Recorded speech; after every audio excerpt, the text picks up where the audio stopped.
Ao longo destas 5 semanas de movilizacións e protestas, a AMPA do Ceipo Grupo de Ribeira logrou 3.353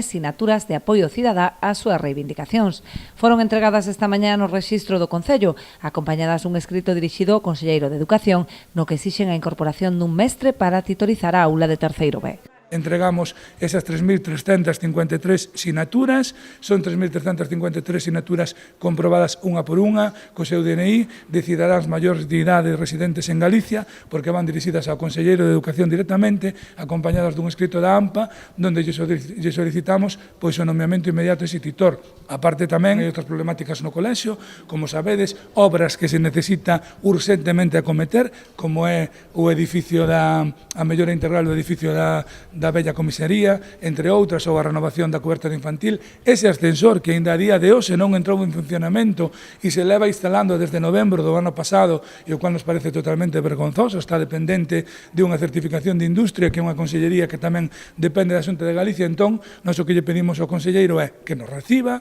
para explicarlle de primeira man que problemáticas temos no centro e que xa de inmediato nombren a ese titor ou titora. Dende a AMPA son optimistas, xa que o equipo directivo do colexio ven de manter unha xuntanza co director territorial de Educación na provincia da Coruña, na que lles comunicou que informará favorablemente do seu caso nunha comisión prevista para a próxima semana. Parece ser que dixeron que sí, que apoian esta demanda e que a semana que ven hai unha reunión na Consellería de Educación onde se van a tratar varios asuntos e entre outros van a levar este asunto. Esperamos e a vez exiximos que se resolva este problema, porque é unha situación que non pode continuar ningún día máis. Cada día que está pasando é un día de prexuicio aos nenos e as nenas, é un día de prexuicio a todo o cole e o profesorado agora mesmo está acusando unha situación de esgotamento, de cansancio, de estrés, incluso de rabia, que non é boa para ninguén. Aínda así, prefiren ser cautelosos ata obter unha resolución en firme que garanta a incorporación dun mestre, corrixindo así un erro administrativo que está a prexudicar a toda a comunidade educativa.